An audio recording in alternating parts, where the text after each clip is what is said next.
Cada xornada vemos a grupos e grupos de turistas poñéndose en marcha no tren turístico que ten en funcionamento o Concello e que forma xa parte da estampa de cada día na Praza do Obradoiro. As opcións son dúas: a ruta monumental polos arredores do casco histórico e a dos parques, que trata de levar os visitantes máis alá da zona vella. Subimos a este último, o dos parques. O pretexto deste traxecto, como o seu propio nome indica, é dar a coñecer as áreas verdes da cidade, propósito que non se consegue de todo. Comezamos o percorrido no Obradoiro, con moita menos xente nos vagóns que o outro tren turístico, e continuamos camiño cara a Xoán 23, onde a audioguía nos indica que podemos ver o Monte Pedroso.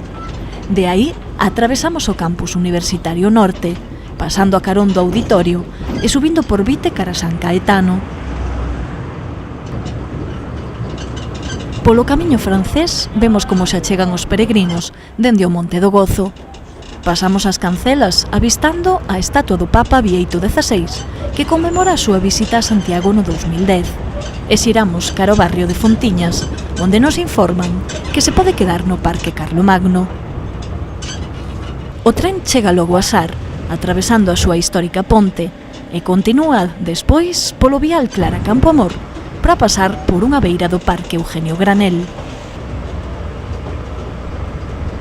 Quédanos de camiño os barrios da Pontepedriña e de Conxo, para adentrarnos despois no Campus Sur e acabar pola Alameda, onde atopamos a estampa máis bonita da viaxe, a catedral dende a rúa do Campiño da Ferradura. A viaxe remata de novo no Obradoiro, despois dun traxecto que nos permitiu ver outras zonas da cidade que non son nin o casco histórico nin o ensanche.